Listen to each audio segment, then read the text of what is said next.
சிவகார்த்திகேயன் வந்து ஒரு லெவலுக்கு உயர்ந்துட்டாரு. பட் பாவனா இன்னுமே ஆங்கரா தான் இருக்காங்க. அதாவது சினிமா துறை வந்து வெகுஜனங்களால் வந்து ஈர்க்கப்படுறதுனால வந்து இங்கே நடக்காத கூட நடந்தது மாதிரியே போயிடுது. இந்த அட்ஜஸ்ட்மெண்ட் இருந்தால் மட்டும்தான் சினிமா துறையில் வந்து ஜெயிக்க முடியுமா? சினிமாவில் எல்லாருமே வந்து அப்படி இருப்பாங்க அப்படின்லாம் வந்து சொல்ல முடியாது. சிவாஜியை விட ஒரு நடிகன் நான் அப்படின்னு வந்து யாருமே சொல்ல மாட்டாங்க. இன்ஸ்டா இன்ஃப்ளூயன்ஸ் நான் திவாகரை சொன்னேன். அவருக்கு அவ்வளோ டேலண்ட் இல்லைன்னா கூட அவர் டேலண்ட் இருக்கிற மாதிரி காட்டிக்கிறாரு, கோமாளித்தனமாக தான் வீடியோ போடுறாரு. அப்படி இருக்கிற ஒருத்தருக்கு வந்து பிக் பாஸ்ல வாய்ப்பு கிடைக்குது. கதாநாயகிகள் வந்து நடித்தாலும் அந்த சில கோடிகளுக்கு மேலே அவங்களுக்கு போகிறதில்ல. ஏதாவது ஒரு படத்தில் போய் சிக்கி காணா போகிறத விட கொஞ்ச நாள் காத்திருந்து ஒரு நல்ல படத்தில் வந்து இந்த வாய்ப்புக்காக பெண்கள் வந்து அவங்களுக்கு எப்படியாவது வந்து திறமைக்கு ஏதாவது நிறுவனங்கள் கிடைச்சிடும், படம் கிடைச்சிடும். ஆண்கள் தான் வந்து அல்லல் படுறாங்க. சார் நீங்கள் சொல்லியிருந்தீங்க ஃபேஸ் வேல்யூ அப்படிங்கிறத பொறுத்து படம் ஓடும் அப்படின்னு சொல்லியிருந்தீங்க. அதாவது பெரிய பெரிய நடிகர்கள் நடித்தா அந்த படம் வந்து நல்லா ஓடிடுது. அதே மாதிரி பெரிய ஹீரோயின்கள் அவங்களுக்கும் நிறைய வேல்யூ இருக்கும். குறிப்பாக நயன்தாரா நடித்த டோரா அந்த மாதிரியான படங்கள் வந்து அந்த அளவுக்கு ஓடலை. அது வந்து நடிகர்கள் நடித்தா மட்டும்தான் அந்த படம் ஓடுமா? நடிகைகள் நடித்து முன்னணி கதாபாத்திரத்தில் நடித்தா அந்த படம் ஓடாதா? இல்லை, நடிகைகள் அதாவது இந்த ஹீரோயின் ஓரியன்டலில் வந்து அந்த படங்கள்லாம் நிறைய ஜெயிச்சிருக்கு. நீங்கள் விஜயசாந்திலாம் வந்து அவங்களே வந்து அந்த ஹீரோயின், ஆனால் ஆக்ஷன் ஹீரோயின். ஆமாம், நிறைய படங்கள் வந்து ஜெயிச்சிருக்கு. அந்த அதில் ஹீரோக்கள் நடித்தா மட்டும்தான் அப்படிங்கிறது இல்லை. அந்த அந்த இயக்குனர் வந்து ஒரு இவங்களை வச்சு எடுத்தால் நல்லா இருக்கும் அப்படின்னு முடிவு பண்ணுறாரு இல்லைங்களா? அதுக்கு தகுந்த இப்போ விஜயசாந்தி அந்த ஒரு ஆக்ஷன் அப்படிங்கிற அந்த இதை வந்து தயாராக இருந்தாங்க. அப்படி ஹீரோயின் இது அவங்களுக்கு மதிப்பு கொடுக்கக்கூடிய ஒரு கதையில் வந்து நடிக்கிறதுக்கு வந்து நடிகைகள் வந்து தயாராக இருந்தாங்க அப்படின்னாக்க படைப்பாளிகள் வந்து அதை கொடுக்கறதுக்கு வந்து தயாராக தான் இருக்காங்க. நிறைய பேர் வந்து அந்த கதாநாயகியை நடிச்சுட்டு மட்டும் அப்படியே போயிடுறது. இந்த நமக்கு முக்கியத்துவம் உள்ள இந்த கதையில் வந்து நடிக்கணும் அப்படின்னு வந்து அவங்க எப்போ அந்த இதுக்கு வர்றாங்க அப்படின்னு சொன்னாக்க நல்லா ரிட்டையர்ட் ஆக போகிற நேரத்தில் வந்து சரி நம்மளும் வந்து கதைக்கு கதாநாயகிக்கு முக்கியத்துவம் உள்ள படத்தில் நடிப்போம் அப்படிங்கிற முடிவுக்கு வர்றாங்க. ஸோ அதனால தான் ஓட மாட்டேதுன்றீங்களா? ஆமாம். இப்போ இதில் வந்து என்னதான் லேடிஸ் அந்த இது கதாநாயகிகள் வந்து நடித்தாலும் அந்த சில கோடிகளுக்கு மேலே அவங்களுக்கு போகிறதில்ல. ஆனால் கதாநாயகர்கள் வந்து குறுகிய ஒரு 2-3 படங்கள் அப்படி ஓடிடுச்சு அப்படின்னாலே பல கோடியை தாண்டி போயிடுறாங்க. அப்போ இந்த கதாநாயகிகள் வந்து கதை அந்த தேர்வு பண்ணி நடிக்கிறதுல கவனமாக இருக்கணும். எனக்கு முக்கியத்துவம் இருக்கிற அந்த இதில் வந்து வேணும் அப்படின்ட்டு அப்படி நடித்தாக்க கண்டிப்பாக வந்து அந்த ஃபேஸ் வேல்யூ அதையும் தாண்டி ஒரு நல்ல படங்கள் ஜெயிச்சுக்கிட்டு தான் இருக்கு. சார், சிவகார்த்திகேயன் வந்துட்டு ஹோஸ்டாக இருந்துட்டு தான் மேலே லெவலுக்கு வந்தாங்க. அவங்க கூட வந்து கோ ஆங்கராக இருந்தவங்க தான் பாவனா. ஆனால் பட் வந்து சிவகார்த்திகேயன் வந்து ஒரு லெவலுக்கு உயர்ந்துட்டார். பட் பாவனா இன்னுமே ஆங்கராக தான் இருக்காங்க. இதுக்கான டிஃப்ரென்ஸ் என்னவா பார்க்குறீங்க? சிவகார்த்திகேயன் வந்து ஒரு லட்சியம் வச்சிருந்தார். ஏன்னா முதலாக வந்து நம்ம இந்த மதிமுகம் இந்த இதில் தான் வந்து நான் சொல்கிறேன். நானே ஒரு படத்துக்கு வந்து பிஆர்ஓ, அந்த படத்துக்கு இயக்குனர் வந்து இது மாதிரி இந்த சேனலில் ஆங்கராக இருக்கார், அவரை வந்து நம்ம கதைக்கு வந்து சரியாக இருக்கும் அப்படின்னு சொல்கிறாங்க சிவகார்த்திகேயனை சொல்லி. அப்போ என்னுடைய நண்பர் ஒருவர் பாடகர் வந்து ஒரு பெரிய இசைக்குழுவில் வந்து பாடிட்டு இருந்தார். அவர்கிட்ட வந்து நான் சொன்ன உடனே சிவகார்த்திகேயன் ஓகே நான் நம்பர் வாங்கி கொடுக்குறேன் அப்படின்னு சொல்லிட்டு பர்சனல் நம்பரை வாங்கினேன். நான் பேசிட்டு நம்ம வடபழனியில் தான் அந்த அலுவலகம். அம்பியா என் பேர் எதிரில் நான் பேசணுன்னே சரி வரேண்ணா அப்படின்ட்டு வந்தார். வந்துட்டு கதை கேளுங்க அப்படின்னு சொன்னோம். அப்போ நீங்கள் கூப்பிட்டீங்க ரைட்டு, ஆனால் ஒன்றும் நான் நடிக்கிறதுக்கு ஆர்வமாக தான் இருக்கேன். ஆனால் ஒரு பேனர் வேல்யூ இருக்கணும், அப்படி இல்லைன்னா இயக்குனர் வேல்யூவாவது இருக்கணும். அந்த மாதிரி இதில் தான் நான் எதிர்பார்த்துட்டு இருக்கேன் சார், கூப்பிட்டதுக்கு நன்றி அப்படின்ட்டு கிளம்பிட்டார். அப்போ அவர் உயரணும் அப்படிங்கிற லட்சியம் வந்து அப்போவே வச்சுனேன். இது நடந்தது 2010.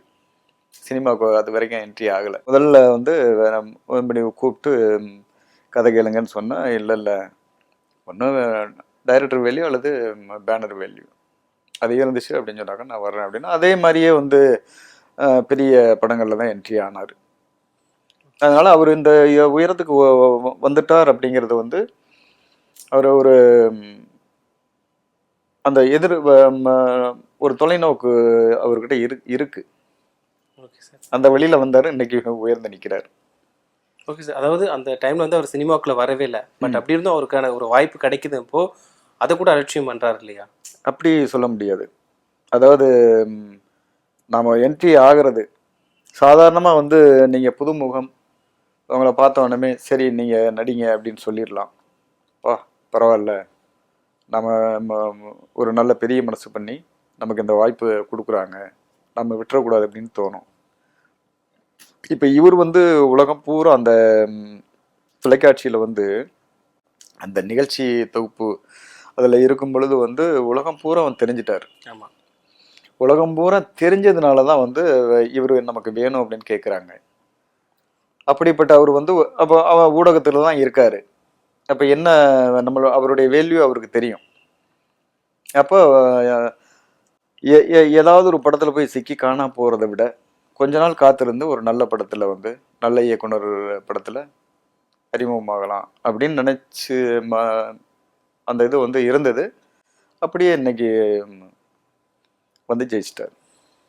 சொன்ன மாதிரி இப்போ வாய்ஸ்க்கு வந்துட்டு அது வந்து இந்த கிடைச்ச வாய்ப்பு உதாசீனப்படுத்தினாருன்னு சொல்றீங்க இல்லையா, அது இல்லை. அவருக்கு வந்து என்ட்ரி ஆகணும், அது நல்ல ஒரு என்ட்ரியா இருக்கணும் அப்படிங்கிறதுல அவர் தீர்க்கமா இருந்தார் சிவகார்த்திகே சார். வாய்ஸ்க்கு வந்து இப்போ வந்து வாய்ப்புகள் கிடைக்கிறது வந்து டக்குன்னு கிடைச்சிருது, ஆனால் பெண்களுக்கு வந்து அவ்வளோ சீக்கிரமாக கிடைக்கிறது கிடையாது. ஏன்னா அவங்களுக்கு நிறைய விஷயங்களை முன் வைக்கிறாங்க. அவங்க நிறைய விஷயங்களை இழந்தாதான் வாய்ப்புங்கிறதே கொடுக்கப்படுது சினிமா துறையில. இதை பத்தி என்ன நினைக்கிறீங்க? ஆண்கள் தான் வந்து அல்லல் படுறாங்க இந்த வாய்ப்புக்காக. பெண்கள் வந்து அவங்களுக்கு எப்படியாவது வந்து திறமைக்கு ஏதாவது நிறுவனங்கள் கிடைச்சிடும், படம் கிடைச்சிடும். சார், திறமைக்காக கிடைக்குதா இல்லாட்டா மற்ற விஷயங்களுக்காக கிடைக்குதா? திறமை தான் சார். நீங்க சொன்னீங்க இப்போ பாய்ஸ்க்கு தான் வந்து வாய்ப்புகள் கிடைக்கல அப்படின்னு சொல்றீங்க. அதாவது இப்போ புதுசா வந்து நடிக்கிறதுக்காக கேர்ள்ஸ் வராங்க, பட் அவங்களுக்கு வந்து வாய்ப்பு கொடுக்கறதுக்காக அட்ஜஸ்ட்மெண்ட் இருக்கிறத பயன்படுத்திக்கிறாங்க. இது இன்ன வரைக்கும் சினிமா துறை தான் இது இருந்துகிட்டு தான் இருக்குது. இதை பத்தி என்ன நினைக்கிறீங்க?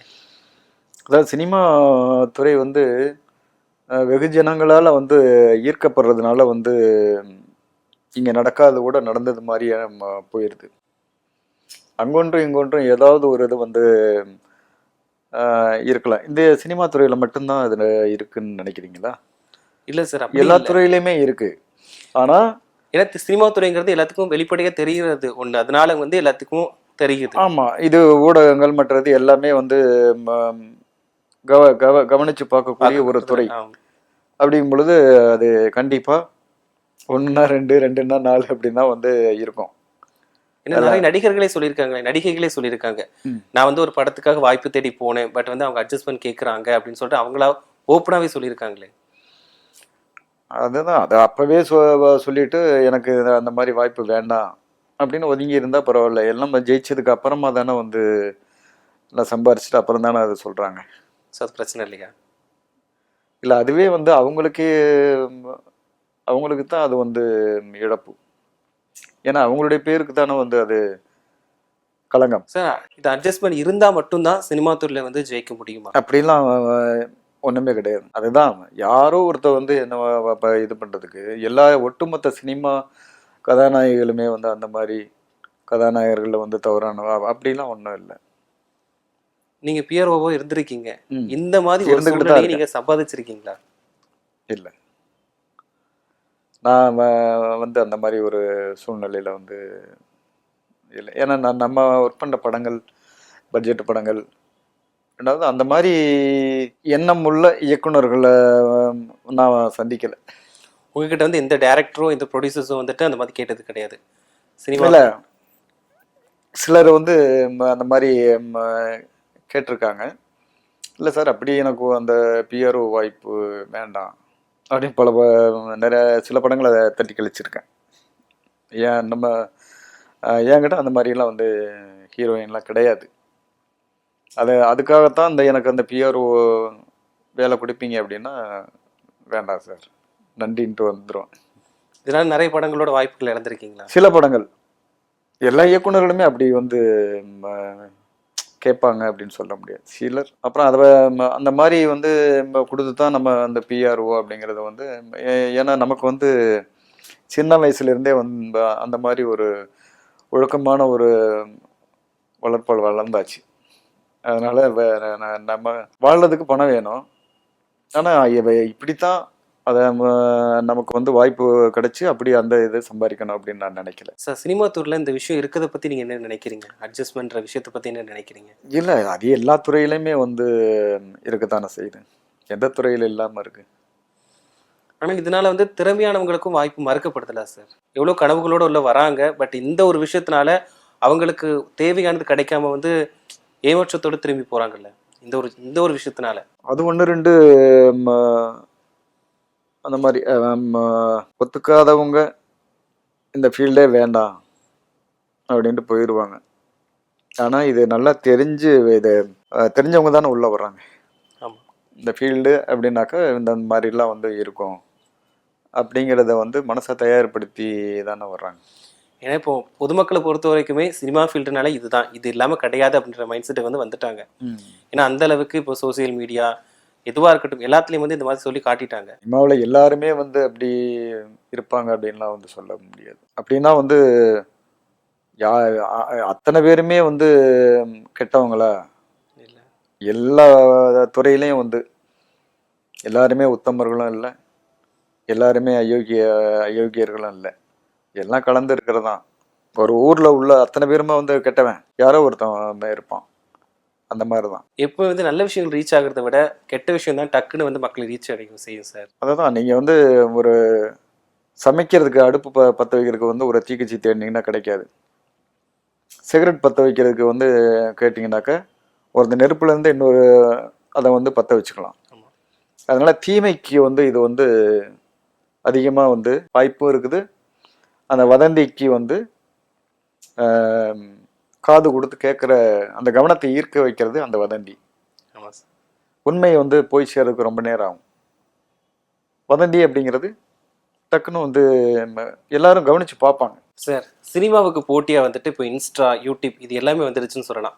இப்போ இன்ஸ்டால வந்து இன்ஃப்ளூயன்சர்ஸ், அப்புறம் யூடியூப்ல கண்டென்ட் வீடியோ போட்டுட்டு வந்து அவங்க ஃபேமஸ் ஆயிடுறாங்க. அப்படி ஆனதுக்கு அப்புறமா அவங்க வந்து சினிமாவுக்கும் வந்து வாய்ப்புகள் கிடைக்குது. ஏன்னா அவங்க நிறைய கோமாளித்தனங்கள் பண்ணிட்டு சினிமாவுக்குள்ள வராங்க. திறமையே இல்லைன்னா கூட சினிமாவுக்குள்ள வந்துடுறாங்க. இதை பத்தி என்ன நினைக்கிறீங்க? திறமையே இல்லாட்டியும் கூட அதாவது இப்போ இந்த ஒரு பாட்டை இவங்களே பாடி நடிக்கிறது மாதிரி அது நிறை குறை மக்கள் கண்டுக்கிறது இல்லை. ஆனால் இந்த இதில் வந்து ரொம்ப ஃபேமஸ் ஆன உடனே வந்து பேர் கிடைச்சிடுது இல்லை. ஆமா. பேர் கிடைக்கும். அவங்களுக்கு அடுத்த இலக்கு வந்து இந்த சினிமா தான். இதில் வந்து என்ட்ரி ஆகணும். அதுவும் ஏற்கனவே அந்த தன்னுடைய திறமையால் வளர்ந்த நடிகர்களை கூட அவமானப்படுத்தக்கூடிய ஒரு இதில்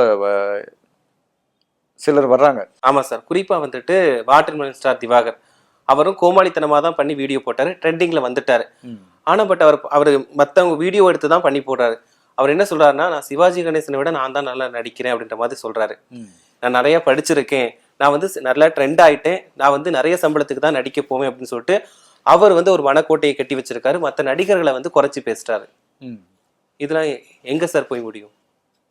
இல்லை அது வந்து அவங்களுக்கு வந்து வர்ற வாய்ப்புகள் அந்த இதெல்லாம் வந்து போகும்.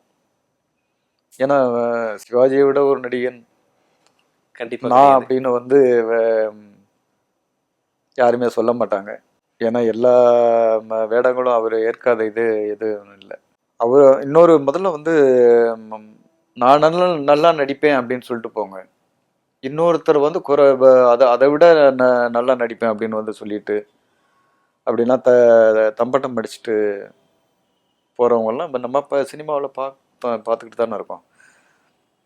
ஆமா சார். இவங்க நிறைய திறமை பேர் வந்து ரொம்ப உயரத்துல இருந்தவங்க எல்லாம் வந்து இன்னைக்கு எங்க இருக்காங்க அப்படின்னு வந்து தெரியல. அவங்களுடைய படங்கள் தான் வந்து ஏதோ அடையாளம் அடையாளமா இருக்கு.